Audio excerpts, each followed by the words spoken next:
Assalamualaikum warahmatullahi wabarakatuh. Hari ini baru saja mempresentasikan hasil dari pengabdian ya, yang berkaitan dengan brand arsitektur monolitik. Ceritanya adalah beberapa waktu yang lalu saya dan istri itu survei sekolah di awal semester lalu ya. Dan saya menemukan ada satu sekolah yang di depannya itu ada mural. Jadi kalau kita bisa lihat biasanya TK, SD itu kan ada mural-mural anak sekolah, anak rajin, Indonesia gitu ya. Sama itu juga ada muralnya, tapi tidak ada wajahnya.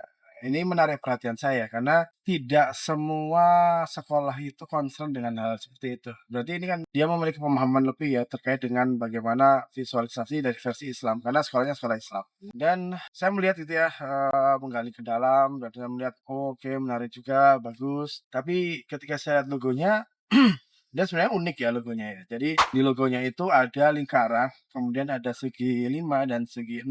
Itu ada di sana dan di dalamnya itu ada kata KHU. Nama sekolahnya adalah Sekolah Khairul Ummah ya, dan menarik di sana, orangnya ramah dan saya ketika di sana juga ada anak kecil yang nyamper datang gitu, "Pak cari siapa?" Gitu, anak anak SD-nya itu kan, wah hangat banget ini ya. Dan di situ saya tertarik untuk, wah bisa nih bikin, dibantu bikinin logonya siapa tahu, qadarullah juga saya juga sebenarnya lagi nulis buku ketiga ya kan ya tentang desain identitas. Jadi kalau teman-teman lihat buku utama saya itu adalah DKV Basic ya, mengolah rasa, memvisualisasikan rasa dan mensimplify bentuk-bentuk. Sementara di buku kedua saya itu adalah desain informasi berkaitan dengan infografis dan juga wayfinding ya, icon-icon segala macam. Di buku ketiga saya mau fokus ke dalam konteks desain identitas. Siapa tahu sekolah ini mau jadi studi kasusnya. Saya juga dapat pengabdian ya dan siapa tahu jadi relasi yang lainnya. Karena saya merasa ada dorongan gitu ya kayak, oh ini bisa nih bantuin bikin logonya nih, integritasnya juga bagus. Yang awalnya saya nggak tahu kemana ya untuk situ cuma nanya aja Pak ini kalau mau nawarin desain tuh ke siapa ya? Beliau langsung ngasih ke yayasan nggak tanggung. Itu saya sudah dapat nomornya, cuman saya nggak kontak karena kayaknya nggak gini deh caranya ya. Atau gimana ya caranya? Tapi ada satu sisi memang banyak hal yang harus dikerjakan rekan-rekan KPR, banyak tugas koreksi. Tapi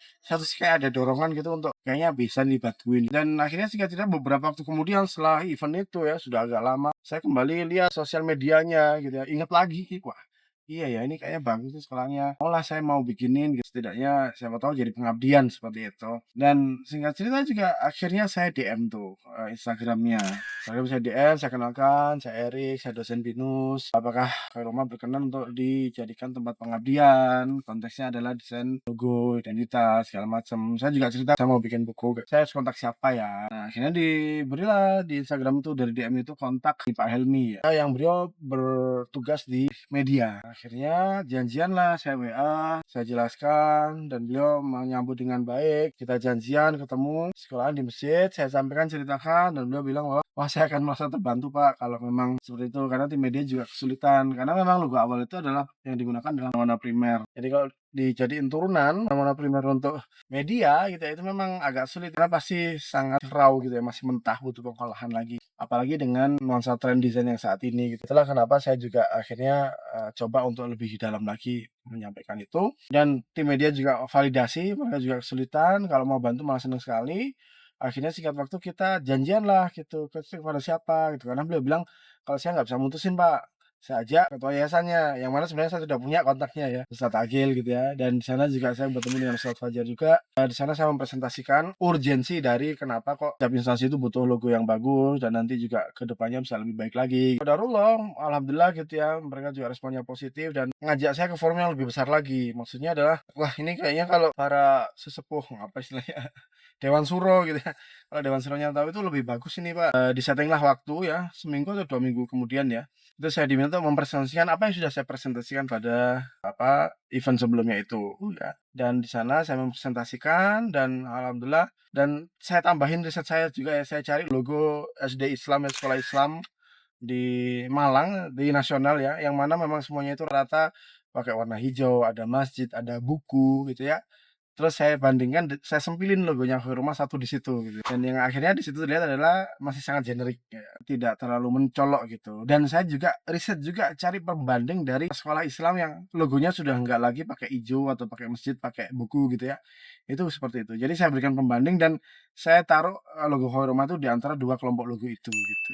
Nah, jadi dari situlah kemudian saya jelaskan bagaimana logo itu ada 2 fungsi, kalau sebagai penanda saja sama sebagai pembangun spirit. Karena apapun identitas visualnya, coret-coret kan pun atau ilustrasi yang rumit pun, itu kalau lama dipakai dan perusahaannya bagus, logonya otomatis jadi bagus juga. Makanya saya kasih contoh logonya SD, Tutwuri Handayani itu ya, Orchard College of Art ya, termasuk yang Harvard. Setelah itu saya berikan juga contoh yang membangun spirit. Logo simple, saya ambil 4 logo ya. Yang pertama konsep logonya Dijlah University. Logo kampusnya identik dengan logo fakultas, beda bentuk, tapi gaya visualnya sama. Accent bentuk yang berbeda dan warnanya juga dibedakan. Saya juga yakinkan bahwa mereka kalau logonya didesain tuh nanti jadi kayak gini. Tapi saya tuh betul-betul saya nggak tahu logonya akan seperti apa. Ya nggak tahu. Yang penting sampaikan dulu ini masalahnya ada, urgensinya ada. Gitu. Jadi saya sampaikan seperti itu karena saya juga termasuk yang meyakini bahwa desain tuh akan lebih powerful kalau based on problem ya.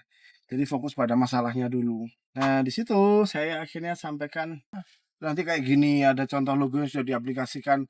Pokoknya saya cuma contoh logo pendidikan, entah itu kampus, entah itu sekolah, itu seperti itu. Nah, intinya adalah ada logo yang sudah sangat adaptif, jadi punya logo turunan termasuk FedEx juga saya sampaikan di situ. Nah, akhirnya dari situ kemudian saya tutup dengan gagasan bahwa Khairul Ummah itu punya lini bisnis ada TKKB, SD, SMP, dan saya lihat logo di Google saya juga sudah diam-diam cari dan download, logonya itu hampir sama semua. Cuman beda tulisannya doang gitu ya. Ada TK, SD, SMP itu. Meskipun maknanya juga sebenarnya filosofis. Itu saya sampaikan dan selesai di situ saya bilang bahwa Khairul Ummah punya potensi yang sangat luas dan kami di sini ingin menawarkan kolaborasi ya. Saya sebagai pengabdian dan mungkin Bapak Ibu kan bisa mendapatkan logo yang baik ya. Jadi kalau nanti logonya tidak berkenan tidak apa-apa. Itu akan kami jadikan sebagai studi kasus, tapi kalau berkenan ya silahkan dipakai. Dan seperti itu dan Dewan Suro menyampaikan bahwa oke, Pak Erik kita setuju, kita mau bikin logo Pak Erik di situ gitu ya.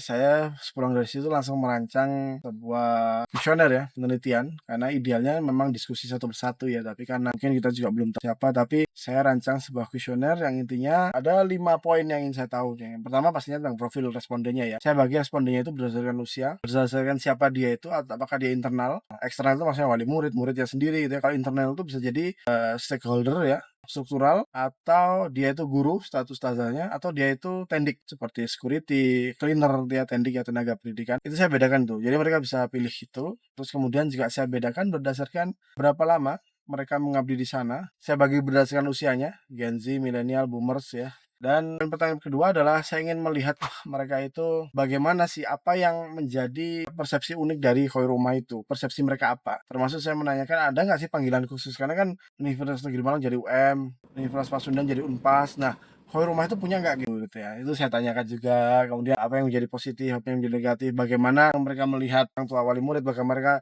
wali murid melihat gurunya gitu ya. Jadi saya betul tahu. Poin ketiga ya, yang ketiga adalah terkait dengan kompetitor. Jadi kompetitornya siapa, apa yang menarik bagi mereka. Terus yang keempat adalah preferensi desain, yang cuman sebagai tambahan saja, tapi tidak akan menggunakan acuannya. Terus yang kelima adalah tentang budaya kerjanya. Itu kita bagikan dan setelah 2 minggu kita compile dan seminggu setelah itu kita presentasikan hasil dari diskusi saya. Dan alhamdulillah saat pertemuan kedua itu saya dibantu dengan Raven ya. Dia juga ngulik praktisi dan sama juga ngedosen di BINUS juga. Jadi ya biar pengabdiannya bareng. Dan seperti apa hasilnya? Ya, mungkin kita bisa diskusikan di studio di video selanjutnya ya. Karena mungkin kita bisa bahas bagaimana hasil penelitiannya dan bagaimana juga hasil desainnya dan bagaimana pendapat dari pihak Khairul Ummah. Insya Allah bertemu berikutnya dan semoga bermanfaat. Assalamualaikum warahmatullahi wabarakatuh.